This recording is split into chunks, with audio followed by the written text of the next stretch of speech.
Class कैसे हैं आप लोग। आज हम लोग पढ़ने जा रहे हैं फिज़िकल केमिस्ट्री का बहुत इंपॉर्टेंट चैप्टर और क्लास 12th का पहला चैप्टर फिज़िकल केमिस्ट्री का, जिसको हम लोग सॉलिड स्टेट के नाम से जानते हैं। इस चैप्टर में डिटेल में जाने से पहले हम लोग थोड़ा सा, बहुत ज़्यादा नहीं, थोड़ा सा मैटर के बारे में देखते हैं। मैटर होता क्या है। हम लोग कहते हैं anything that occupy space have mass is called matter.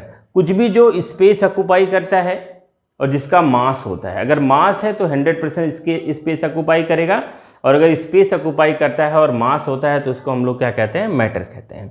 अब मैटर के क्लासिफिकेशन के बारे में थोड़ा सा सोचिए। मैटर को हमने दो तरीके से क्लासीफाई कर रखा है, जो हमने आपको बता रखा है। एक पहला टाइप ऑफ क्लासिफिकेशन है on the basis of physical nature of matter, और दूसरा on the basis of chemical nature of matter. तो हम लोग फिजिकल केमिस्ट्री में फिजिकल बेसिस पे क्लासीफाई करेंगे। हम लोग फिजिकल केमिस्ट्री में केमिकल नेचर के बारे में बिल्कुल जानने की कोशिश नहीं करते हैं। तो on the basis of physical classification अगर हम मैटर को क्लासीफाई करके देखते हैं तो हम लोग कहते हैं कि मैटर को 3 डिफरेंट फिजिकल फॉर्म में क्लासीफाई किया जा सकता है। मैटर के 3 डिफरेंट फिजिकल फॉर्म होते हैं। जो पहला फिजिकल फॉर्म जिसको हम लोग मैटर के कहते हैं उसको हम लोग क्या कहते हैं बेटा, उसको हम लोग सॉलिड कहते हैं। दूसरा जो फिजिकल फॉर्म होता है मैटर का वो क्या होता है, लिक्विड होता है। और जो तीसरा फिजिकल फॉर्म मैटर का होता है वो क्या होता है, आपका गैस होता है। तो अगर हम सॉलिड, लिक्विड, गैस के बारे में जानते हैं और इसको हम लोग देखते हैं, हमारे सराउंडिंग में सॉलिड भी मिलता है, लिक्विड भी मिलता है और गैस भी मिलता है। ये मैटर के 3 फिजिकल फॉर्म हमारे सराउंडिंग में अवेलेबल हैं।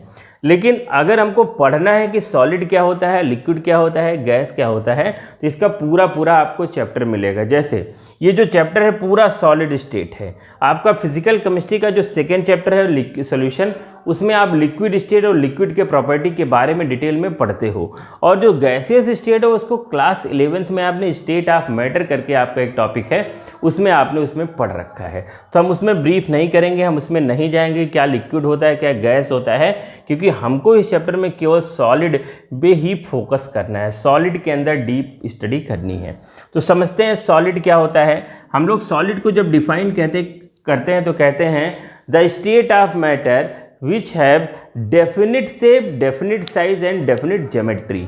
आपका मैटर का ऐसा टाइप जिसका मैटर का फिजिकल फॉर्म जो होता है, जैसे शेप है, साइज़ है, ज्योमेट्री है, वो सब फिक्स होता है, वो कभी भी चेंज नहीं होता है। इसको हम लोग क्या कहते हैं, सॉलिड कहते हैं। और इसका होने का रीजन है, दूसरा पॉइंट भी हम लोग देखते हैं। हम लोग कहते हैं कि जो पार्टिकल होते हैं सॉलिड में वो वेल अरेंज होते हैं, इनका लॉन्ग रेंज ऑफ ऑर्डर होता है। और लॉन्ग रेंज ऑफ ऑर्डर का मतलब क्या होता है कि सारे पार्टिकल का अरेंजमेंट हर एक डायरेक्शन में, हर एक जगह एक जैसा होता है। हर एक पार्टिकल आपके प्रॉपर डिसिप्लिन को फॉलो करते हैं और उसी डिसिप्लिन को फॉलो करते हुए पार्टिकल का अरेंजमेंट हर एक डायरेक्शन में सेम होगा। उसका एक सबसे बड़ा रीजन क्या होता है कि जो पार्टिकल है सॉलिड के, उनके बीच में अट्रैक्टिव फोर्स इतना स्ट्रांग होता है कि अगर हम इस मार्कर को कहते हैं कि एक सॉलिड है और इसको जहां रख देंगे वो अपनी जगह को छोड़ के नहीं जाएगा। रीजन क्योंकि इसके अंदर जो पार्टिकल है उनके बीच में अट्रैक्टिव फोर्स बहुत स्ट्रांग है। तो बहुत स्ट्रांग अट्रैक्टिव फोर्स होने की वजह से सॉलिड का शेप, साइज और ज्योमेट्री आपका डेफिनिट होगा, फिक्स होगा, और इसी को हम लोग क्या कहते हैं, सॉलिड कहते हैं। और बाकी जो सॉलिड की और प्रॉपर्टियां हैं, और सॉलिड के पार्टिकल की काइनेटिक एनर्जी बहुत कम होती है जैसे, और सॉलिड के पार्टिकल आपके मूव नहीं करते एक जगह से दूसरी जगह। सॉलिड के पार्टिकल अपने ही मेन पोजीशन पे केवल वाइब्रेट कर सकते हैं। ये सब बातें आपने क्या कर रखी है, पढ़ रखी है। तो इसको हम लोग डिटेल में जाते हैं, डिटेल में स्टडी करते हैं और देखते हैं नेक्स्ट टॉपिक, जो सॉलिड स्टेट का पहला टॉपिक निकल के आता है। और जो टॉपिक है आपका type of solid. Type of solid को हम लोग पढ़ेंगे। This is the first topic in solid state. आपके सॉलिड स्टेट में पहला टॉपिक निकल के आता है जिसको हम लोग पढ़ेंगे टाइप ऑफ सॉलिड। अब ये जो टाइप ऑफ सॉलिड होता है, सॉलिड 3 टाइप के होते हैं। नंबर 1 जिसको हम लोग क्या कहते हैं, क्रिस्टलाइन सॉलिड। नंबर 2 हम लोग कहते हैं एमार्फस सॉलिड। और जो थर्ड टाइप ऑफ सॉलिड होता है उसको हम लोग कहते हैं सुपर कूल्ड लिक्विड। तो इस तरह हमारे जो सॉलिड मैटर है वो सॉलिड मैटर 3 टाइप के होते हैं, crystalline solid, amorphous solid and super cooled liquid solid. Super cooled liquid solid, liquid आने के साथ इसको सॉलिड ही कहेंगे। अभी देखेंगे डेफिनेशन वाइज, सबको वन बाय वन करेंगे तो समझ में आएगा। तो सबसे पहले हम लोग स्टार्ट करते हैं और जानते हैं किसके बारे में, क्रिस्टलाइन सॉलिड के बारे में। समझते हैं कि what is the crystalline solid, और अगर कोई सॉलिड क्रिस्टलाइन है तो क्रिस्टलाइन सॉलिड होने के लिए उसके अंदर क्या क्या बातें होनी चाहिए, क्या क्या प्रॉपर्टी होनी चाहिए, इसको हम लोग समझने की कोशिश करते हैं। हमारे टेक्स्ट बुक में देखेंगे बहुत जगह लिखा रहता है क्रिस्टलाइन सॉलिड जो है आपका एक ट्रू सॉलिड है, एक सच्चा सॉलिड है। तो ट्रू सॉलिड, फॉल्स सॉलिड का मतलब हम लोग समझते हैं। सबसे पहली बात हम लोग क्रिस्टलाइन सॉलिड में जानेंगे, जो सबसे फर्स्ट पॉइंट होता है वो क्या होता है क्रिस्टलाइन सॉलिड में। क्रिस्टलाइन सॉलिड में जो पार्टिकल होंगे उस पार्टिकल का जो अरेंजमेंट होगा वो आपका फिक्स होगा, fix arrangement of particles. It's very important point, मतलब हर एक पार्टिकल एक डिसिप्लिन को फॉलो करेंगे।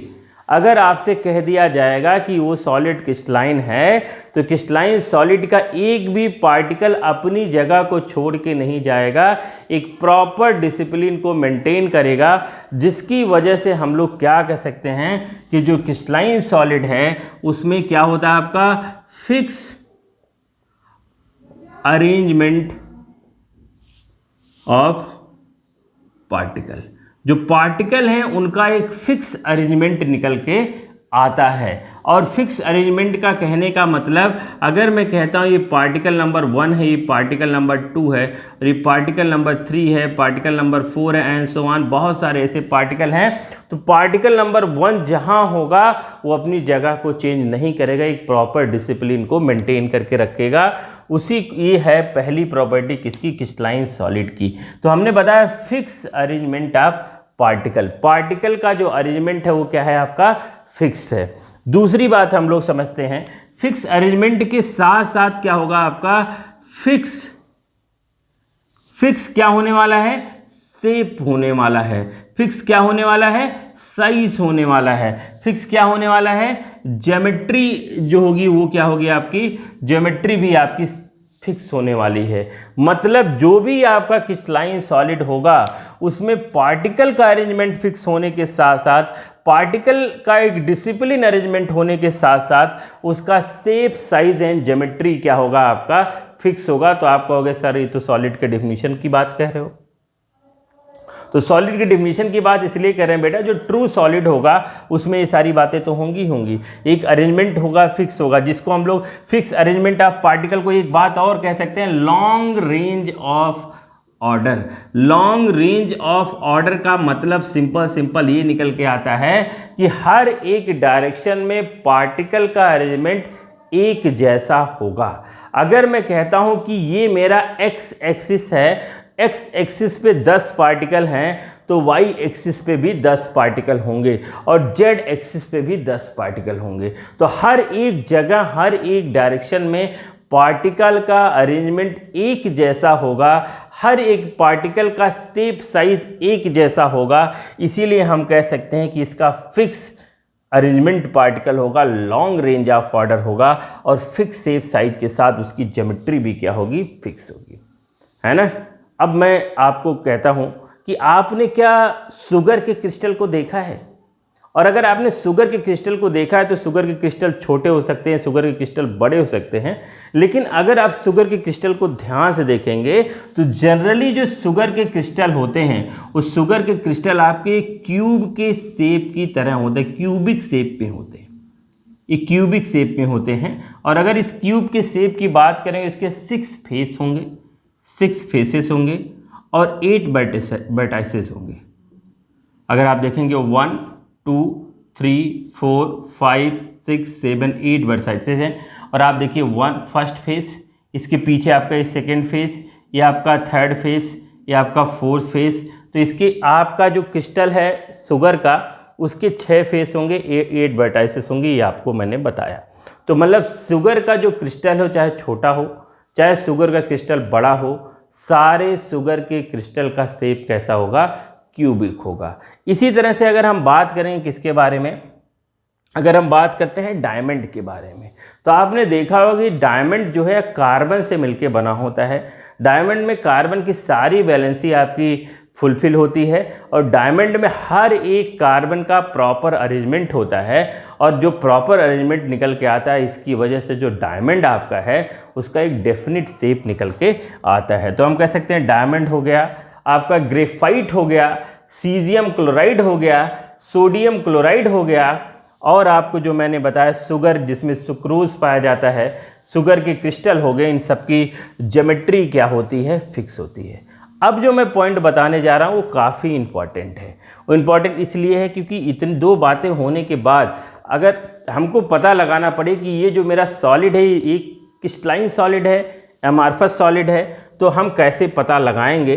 तो किसी भी सॉलिड का पता लगाने के लिए उसका मेल्टिंग फिनोमेनन हम लोग क्या करने वाले हैं, चेक करेंगे। मेल्टिंग फिनोमेनन, मेल्टिंग फिनोमेनन कहे या हम लोग कह सकते हैं सब्लिमेटिंग फिनोमेनन। या तो सॉलिड मेल्ट होगा या तो सॉलिड सब्लिमेट होगा।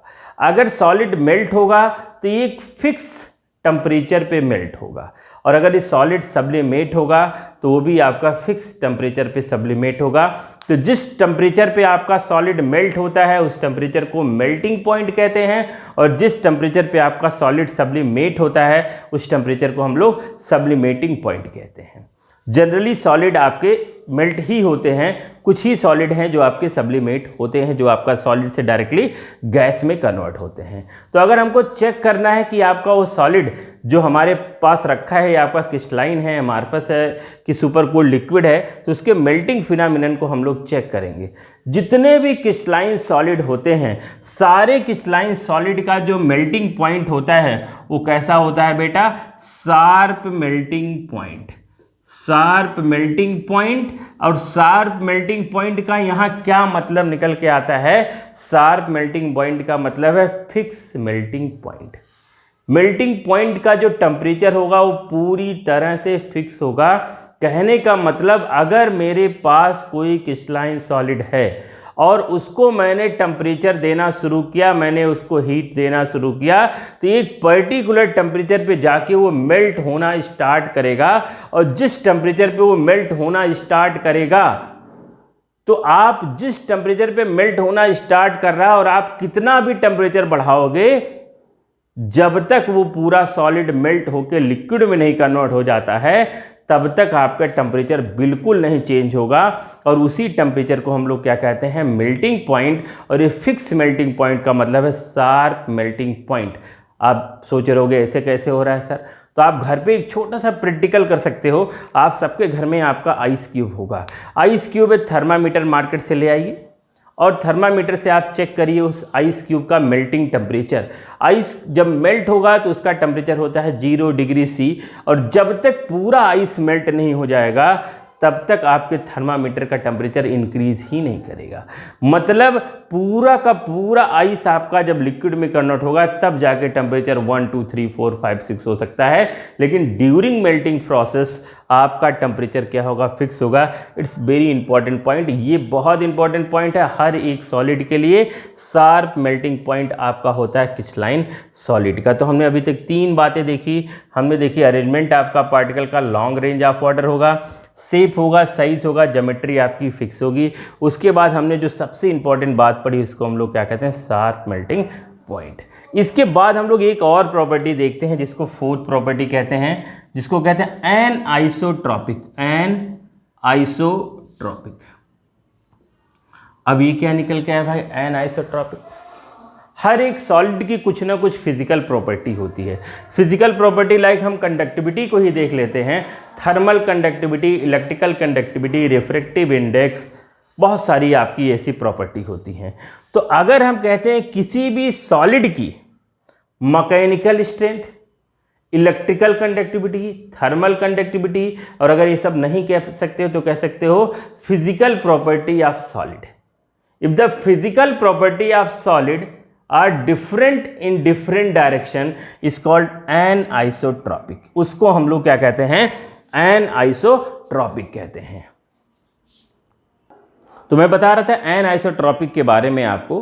तो एनाइसोट्रॉपिक के बारे में क्या बताया कि आपको बताया कि बहुत सारे सॉलिड होते हैं, सॉलिड की कुछ फिजिकल प्रॉपर्टी होती है। फिजिकल प्रॉपर्टी में अगर हम कोई एक भी प्रॉपर्टी ध्यान में रखते हुए इसको पढ़ते हैं, जैसे हमने कहा मैकेनिकल स्ट्रेंथ, मैकेनिकल स्ट्रेंथ। तो अगर हमारे पास एक क्रिस्टलाइन सॉलिड है, डायमंड रखा है हमारे पास, और हम डायमंड को काटना चाहते हैं, तो अगर हम डायमंड को काटना चाहेंगे तो कहीं से भी नहीं कट कर सकते। अगर यही एक क्रिस्टलाइन सॉलिड है, सपोज करो ये क्रिस्टलाइन सॉलिड एक चॉक है, कैल्शियम कार्बोनेट है, इसको तोड़ना है, हम कहीं से नहीं तोड़ सकते। कहीं से तोड़ेंगे, एक जगह से हो सकता है फोर्स कम लगे, कहीं से फोर्स लगे ज़्यादा लगे, ऐसे करके तोड़ें, अगर हम ऐसे ऐसे तोड़े तो हो सकता है फोर्स कम लगे, ऐसे ऐसे तोड़े हमको फोर्स ज़्यादा लगे। तो हर एक डायरेक्शन में इस क्रिस्टलाइन सॉलिड का मैकेनिकल स्ट्रेंथ सेम नहीं है, हर एक डायरेक्शन में इसकी मैकेनिकल प्रॉपर्टी सेम नहीं है। तो कोई भी सॉलिड जिसकी फिजिकल प्रॉपर्टी सारे डायरेक्शन में एक जैसी नहीं होती है, ऐसे प्रॉपर्टी को हम लोग क्या कहते हैं, एनआइसोट्रॉपिक प्रॉपर्टी कहते हैं। तो आपका जो क्रिस्टलाइन सॉलिड हो एनआइसोट्रॉपिक प्रॉपर्टी को क्या करता है, फॉलो करता है। क्रिस्टलाइन सॉलिड है एनआइसोट्रॉपिक नेचर। जो क्रिस्टलाइन सॉलिड है उसका कैसा नेचर होता है, एनआइसोट्रॉपिक नेचर होता है। इसको मैं फिर से डिफाइन कर देता हूँ एनआइसोट्रॉपिक का। The solid their physical property are not same in all direction is called anisotropic. Is like mechanical strength, is like thermal conductivity, is like electrical conductivity। ये सारी जो प्रॉपर्टी है वो क्रिस्टलाइन सॉलिड की हर एक डायरेक्शन में एक जैसी नहीं होती है। तो इस तरह से हमने आपको बताया क्रिस्टलाइन सॉलिड के बारे में। और अगर आप एग्जाम्पल के बारे में देखेंगे तो हमने आपको डायमंड के बारे में बताया, हमने आपको सोडियम क्लोराइड के बारे में बताया, हमने आपको शुगर क्रिस्टल के बारे में बताया, हमने आपको सीजियम क्लोराइड के बारे में बताया। डायमंड में आपका और ग्रेफाइट भी देख सकते हो, डायमंड में और ग्रेफाइट में आपके कार्बन का अरेंजमेंट है, कार्बन के पार्टिकल का अरेंजमेंट है। सोडियम क्लोराइड में सोडियम और क्लोरीन का अरेंजमेंट है। शुगर के क्रिस्टल में सुक्रोज का अरेंजमेंट है। सीजियम क्लोराइड में CsNCl का अरेंजमेंट है। और ग्रेफाइट में आपका फिर से कार्बन का अरेंजमेंट है। इस तरह से हम लोग ये सारा एग्जाम्पल बहुत ज़्यादा डिटेल में आगे जाके पढ़ेंगे। तो होपफुली आपको क्रिस्टलाइन सॉलिड समझ में आया। अब हम लोग देखते हैं सेकेंड टाइप ऑफ सॉलिड, जिसको हम लोग क्या कहते हैं, एमार्फस सॉलिड। तो क्या होता है एमार्फस सॉलिड, इसको जानने की हम लोग कोशिश करते हैं कि एमार्फस सॉलिड होता क्या है। साथ साथ में आप ध्यान दीजिएगा, आप डिफरेंस को भी ध्यान में रख के चलिएगा। अब हम बात करेंगे एमार्फस सॉलिड के बारे में, type of solid number second, जिसको हम लोग क्या कहते हैं, एमार्फस सॉलिड। अब जो एमार्फस सॉलिड है उसमें सबसे पहला पॉइंट जो निकल के आता है कि आपका जो एमार्फस सॉलिड होगा उसको हम लोग स्यूडो सॉलिड भी कहते हैं। एमार्फस सॉलिड को हम लोग और एक नाम से जानते हैं जिसको हम लोग स्यूडो सॉलिड भी कहते हैं। अब तो ट्रू सॉलिड था, ये स्यूडो है, ये झूठा सॉलिड है, सॉलिड जैसा है। तो सॉलिड जैसा है बट ट्रू सॉलिड नहीं है। समझते हैं क्यों? क्योंकि जो एमार्फस सॉलिड है उसमें लॉन्ग रेंज नहीं, शॉर्ट रेंज ऑफ ऑर्डर होता है पार्टिकल का। मतलब इसमें पार्टिकल का एक डिसिप्लिन अरेंजमेंट नहीं होता है। और बेटा जो डिसिप्लिन में नहीं रहता उसकी कोई वैल्यू नहीं होती है। एग्जाम्पल देख के हम लोग समझते हैं। डायमंड आपका क्रिस्टलाइन सॉलिड है क्योंकि इसमें कार्बन के पार्टिकल का एक डिसिप्लिन अरेंजमेंट है। और इसी एमार्फस सॉलिड का एक एग्जाम्पल निकल के आता है चारकोल, कोयला, कोई वैल्यू नहीं है। डायमंड के कंपेयर में कोई वैल्यू नहीं है, दोनों कार्बन है, लेकिन उसमें कार्बन का अरेंजमेंट एक डिसिप्लिन अरेंजमेंट है, लॉन्ग रेंज ऑफ ऑर्डर। लेकिन चारकोल में कार्बन का अरेंजमेंट एक डिसिप्लिन मैनर में नहीं है। मतलब मैंने कहा ये कार्बन को यहाँ रहना चाहिए, तो हर एक चारकोल में वो कार्बन उस पोजीशन पे नहीं रहेगा, कार्बन अपने पोजीशन को छोड़ के जा भी सकता है। कहने का मतलब एमार्फस सॉलिड के अंदर जो प्रॉपर्टी होगा वो क्या होगा, आपको समझ में आना चाहिए, short range of order. Short range of order, या हम लोग क्या कह सकते हैं, not fix arrangement of particle. Particle का fix arrangement, no fix arrangement of particle, या कह सकते हैं non discipline arrangement of particle. मतलब जहाँ क्रिस्टलाइन सॉलिड में हर एक पार्टिकल का अरेंजमेंट यूनिफॉर्म था, वहाँ आपके एमार्फस सॉलिड में एक पार्टिकल यहाँ हो सकता है, एक पार्टिकल यहाँ हो सकता है, एक पार्टिकल यहाँ हो सकता है। हो सकता है कि आपके कुछ पार्टिकल, एक 4 पार्टिकल आपके किसकी तरह हो, क्रिस्टलाइन सॉलिड की तरह, उसके बाद अरेंजमेंट कुछ ऐसे हो जाए। अरेंजमेंट कुछ ऐसा हो जाए, बीच बीच में थोड़ा गैप हो जाए। लिक्विड नहीं है तो सॉलिड, लेकिन कुछ जगह पे आपका क्रिस्टलाइन सॉलिड जैसी प्रॉपर्टी रख रहा है, बीच में कुछ गैप कर दे रहा है, फिर क्रिस्टलाइन जैसी प्रॉपर्टी रख रहा है। मतलब जो क्रिस्टलाइन सॉलिड की ट्रू प्रॉपर्टी वो प्रॉपर्टी ही नहीं इसके अंदर। तो अगर आपका शॉर्ट रेंज ऑफ ऑर्डर है, no fix arrangement of particle है, तो हम क्या कह सकते हैं, हम लोग कह सकते हैं no fix shape, size and geometry. Shape, size and geometry आपका जो एमार्फस सॉलिड होगा उसका फिक्स नहीं होगा। ये बात भी आपको समझ में आनी चाहिए, क्योंकि पार्टिकल का अरेंजमेंट आपका यूनिफॉर्म नहीं है, पार्टिकल का अरेंजमेंट आपका लॉन्ग रेंज नहीं है, शॉर्ट रेंज है। तो ये शॉर्ट रेंज होने की वजह से जो मैटर बन के आएगा उसका एक फिक्स ज्योमेट्री कभी भी नहीं होगा। फिक्स ज्योमेट्री के बारे में हम लोग बात भी नहीं करेंगे। अब हमको पता लगाना, जो मैंने सबसे इंपॉर्टेंट बात हमेशा बता रखी है कि हमको पता लगाना है ये सॉलिड किस टाइप का सॉलिड है। तो उस सॉलिड का मेल्टिंग फिनोमेनन हम लोग क्या करते हैं, चेक कर लेते हैं। तो यहाँ जब मेल्टिंग फिनोमेनन चेक करेंगे तो हम लोग क्या कहेंगे, range of melting point. Melting point का एक रेंज होगा, फिक्स नहीं होगा। हम कह सकते हैं नो शार्प मेल्टिंग पॉइंट। कहने का मतलब क्या है, अगर आप किसी भी एमार्फस सॉलिड को उठा के देखोगे, चाहे आप ग्लास को ले लो, चाहे आप एलम को ले लो, चाहे आप मिट्टी ले लो, सिलिकेट को ले लो, चाहे आप चारकोल को ले लो, जब आप इसको हीट करोगे तो एक पर्टिकुलर टेम्परेचर पे जाके अपने टेम्परेचर को फिर से या तो ये बढ़ा देगा या तो टेम्परेचर को घटा देगा। मतलब during heating phenomenon temperature either increase और टेम्परेचर और डिक्रीज। टेम्परेचर घट भी सकता है, टेम्परेचर बढ़ भी सकता है। तो हम कह सकते हैं कि इनका जो मेल्टिंग पॉइंट टेम्परेचर है वो आपका एक फिक्स टेम्परेचर नहीं है, एक रेंज ऑफ टेम्परेचर है। जैसे हम कह सकते हैं आइस का मेल्टिंग टेम्परेचर है 0 डिग्री सी, तो 0 डिग्री सी पे आइस आपका मेल्ट करेगा। ये हम बिल्कुल नहीं कह रहे हैं 0 से 5 डिग्री सी के बीच में, कहीं भी कभी घट भी सकता है, कभी बढ़ भी सकता है, 5 से 4 ऐसा नहीं। बट एमार्फस सॉलिड का जो मेल्टिंग फिना अगर चेक करते हो, प्रैक्टिकली आप चेक करते हो कि हमारे पास एलम है, फिटकरी है K2SO4 Al2SO4 का whole thrice dot 10 two ferrous 2, आपके पास सिलिकेट है, आपके पास ग्लास है, आपके पास चारकोल है, आप जला के देख लीजिए उसका जो मेल्टिंग टेम्परेचर होगा ये मेल्टिंग रेंज निकल के आएगा। तो मतलब मेल्टिंग रेंज निकल के आता है तो शार्प मेल्टिंग पॉइंट नहीं है, तो आपका वो सॉलिड कैसा कहलाएगा, एमार्फस सॉलिड की कैटेगरी में आएगा, स्यूडो सॉलिड के कैटेगरी में आएगा। और जो लास्ट प्रॉपर्टी होती है, फोर्थ प्रॉपर्टी, वो कैसी है भैया, आइसोट्रॉपिक है। आइसोट्रॉपिक, वहां क्या था एन आइसोट्रॉपिक, यहाँ क्या है आइसोट्रॉपिक। मतलब इसको कहीं से भी तोड़ो एक जैसी आपको फोर्स लगाने की जरूरत पड़ेगी। तो आइसोट्रॉपिक क्या होता है, the property of amorphous solid या the property of matter in which physical property same in all direction. सारे डायरेक्शन में हम कह सकते हैं physical property such as mechanical strength, thermal conductivity, electrical conductivity आपका क्या होना है, सेम इन ऑल डायरेक्शन। अगर सारे डायरेक्शन में एक जैसा मैकेनिकल स्ट्रेंथ है, इलेक्ट्रिकल कंडक्टिविटी है, थर्मल कंडक्टिविटी है, तो ऐसी प्रॉपर्टी को हम लोग क्या कहते हैं, आइसोट्रॉपिक कहते हैं। तो होपफुली आपको एमार्फस सॉलिड समझ में आया होगा। एग्जाम्पल मैं फिर से यहाँ लिख दिए देता हूँ, आप इसको नोट कर लीजिए। आपका चारकोल है एमार्फस सॉलिड, आपका सिलिका ग्लास है, आपका ग्लास भी सिलिकेट भी है, जो मिट्टी है वो भी एमार्फस सॉलिड है, आपका ग्लास एमार्फस सॉलिड निकल के आता है। इस तरह से बहुत सारे एमार्फस सॉलिड अवेलेबल हैं। तो हमने बार बार बताया बेटा, जो डिसिप्लिन में है उसकी वैल्यू है और जो डिसिप्लिन में नहीं है उसकी कोई वैल्यू। इसीलिए डिसिप्लिन बनाए रखिए, डायमंड की तरह बनिए, आपका एक प्रॉपर डिसिप्लिन निकल के आना चाहिए। तो आपको ये एमार्फस सॉलिड भी समझ में आया होगा, आप इसको नोट करिए। इसके बाद हम लोग जो थर्ड टाइप पढ़ते हैं, बहुत छोटा सा है, उसको हम लोग कहते हैं सुपर कूल्ड लिक्विड। सुपर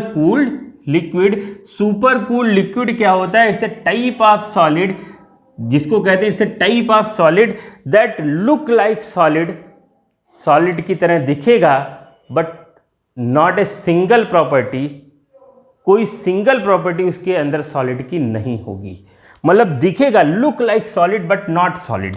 ये आपका जो थर्ड हम लोग बात कर रहे हैं जिसको कहते हैं सुपर कूल्ड लिक्विड। ये सुपर कूल्ड लिक्विड जो है ये लुक लाइक सॉलिड है, इसको हम लोग क्या कहते हैं, look like solid, look like solid but not solid. ये कौन सा सॉलिड है भैया, जो सॉलिड की तरह दिख रहा है लेकिन सॉलिड नहीं है। याद करो सॉलिड की प्रॉपर्टी, सॉलिड को कंप्रेस कर सकते हैं, कंप्रेस कर सकते हैं ना सॉलिड को, नहीं कर सकते भाई, सॉलिड कंप्रेस होता ही नहीं है। तो अगर सॉलिड कंप्रेस नहीं होता तो क्या सुपर कूल लिक्विड, अगर एग्जांपल दिमाग में आया, आपके सामने आया रबर, तो रबर को आप कंप्रेस करिए, रबर तो कंप्रेस हो जा रहा है।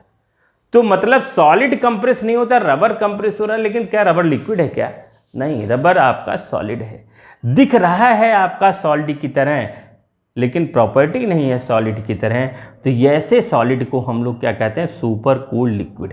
अब ये भाई नाम क्यों पड़ा सुपर कूल लिक्विड, इसके पीछे भी एक कहानी है। जैसे अगर आपके पास एक चेयर है, कोई भी एक चेयर है आपके पास जो आपका किसी भी पॉलीमर से मिलके बना है, पीवीसी से मिलके बना है, रबर से मिलके बना है, प्लास्टिक है आपका उससे मिलके बना है। आप उस सॉलिड को पता लगाना ये सॉलिड किस टाइप का है, उसका मेल्टिंग फिनोमेनन आप क्या करिए, चेक करिए। तो आप एक चेयर लीजिए या ये मार्कर देख लीजिए, किसी पॉलीमर से मिलके बना है, इस मार्कर को आप जलाइए। तो आप जनरली सॉलिड को जब जलाते हैं तो जलने के बाद आपका सॉलिड अपने नेचर को छोड़ देता है, अपने हार्डनेस टेंडेंसी को छोड़ देता है। बट भैया इस प्लास्टिक को जला दो आप, और जलाने के बाद जैसे जैसे ये ठंडा होगा, सुपर कूल्ड होगा, वैसे वैसे आपका ये बहुत अकड़ जाएगा। तो जलाने के बाद, ठंडा होने के बाद ये बहुत ज़्यादा क्या कर जा रहा है, अकड़ जा रहा है।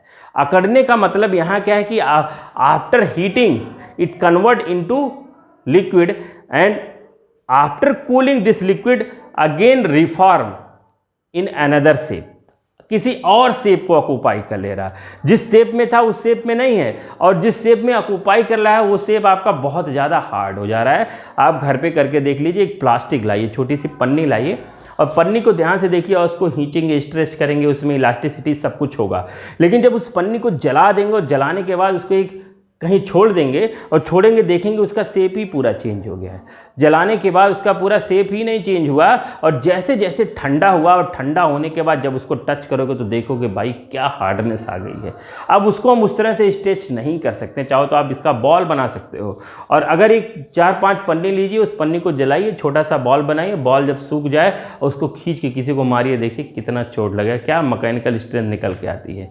कहने का मतलब ऐसे सॉलिड भी हमारे पास हैं जो दिखते हैं सॉलिड की तरह बट होते नहीं है सॉलिड की, कोई प्रॉपर्टी ही नहीं कोई सॉलिड के रखते, न उसका शेप सॉलिड की तरह होगा, न साइज सॉलिड की तरह होगा, न पार्टिकल का अरेंजमेंट सॉलिड की तरह होगा, न शार्प मेल्टिंग पॉइंट होगा, range of melting point increasing on heating, melting point increasing. भाई ऐसा कभी होता है कि हीट कर रहे हैं और मेल्टिंग पॉइंट बढ़ता जा रहा है, ऐसा हो रहा है भाई, रबर में हो रहा है, no definite shape, no definite size, no definite geometry, no proper arrangement of particle, but not a liquid. इससे सॉलिड है बट सॉलिड की प्रॉपर्टी नहीं रख रहा है, ना आइसोट्रॉपिक प्रॉपर्टी रख रहा है, ना अनआइसोट्रॉपिक प्रॉपर्टी रख रहा है। ये सुपर कूल लिक्विड है भाई। और उसके बाद हम लोग क्या कहते हैं, इसका जो मेल्टिंग पॉइंट है वो भी रेंज ऑफ मेल्टिंग पॉइंट निकल के आता है। और रेंज ऑफ मेल्टिंग पॉइंट में क्या, तो रेंज ऑफ मेल्टिंग पॉइंट आ गया तो कहोगे आप सूडो सॉलिड, नहीं, सूडो सॉलिड में टेम्परेचर घट सकता है, टेम्परेचर बढ़ सकता है, बट सुपर कूल लिक्विड में ऑन मेल्टिंग, अगर हम मेल्टिंग की बात करेंगे, इसको पिघलाएंगे तो टेम्परेचर ऑलवेज इंक्रीजेस, टेम्परेचर हमेशा क्या करता जाएगा, बढ़ता जाएगा। ऐसे सॉलिड को हम लोग क्या कहते हैं, सुपर कूल लिक्विड कहते हैं। और अगर हम इसके एग्जाम्पल की बारे में बात करें तो इसका एग्जाम्पल क्या हो जाएगा, रबर हो जाएगा, इसका एग्जाम्पल क्या हो जाएगा, प्लास्टिक हो जाएगा, इसका एग्जाम्पल क्या हो जाएगा, पीवीसी हो जाएगा। जितने भी पॉलीमर हैं आपके, सारे पॉलीमर इसके अंदर आते हैं, सुपर कूल लिक्विड के अंदर आते हैं। तो इस तरह से मैंने आपको सॉलिड के बारे में बताया, टाइप ऑफ सॉलिड के बारे में बताया, क्रिस्टलाइन सॉलिड बताया, अमार्फस सॉलिड बताया, और सुपर कूल लिक्विड बताया। बट पते की बात क्या है, पते की बात ये है, ना आपको अमार्फस सॉलिड पढ़ना है, ना आपको सुपर कूल लिक्विड पढ़ना है इस चैप्टर के अंदर।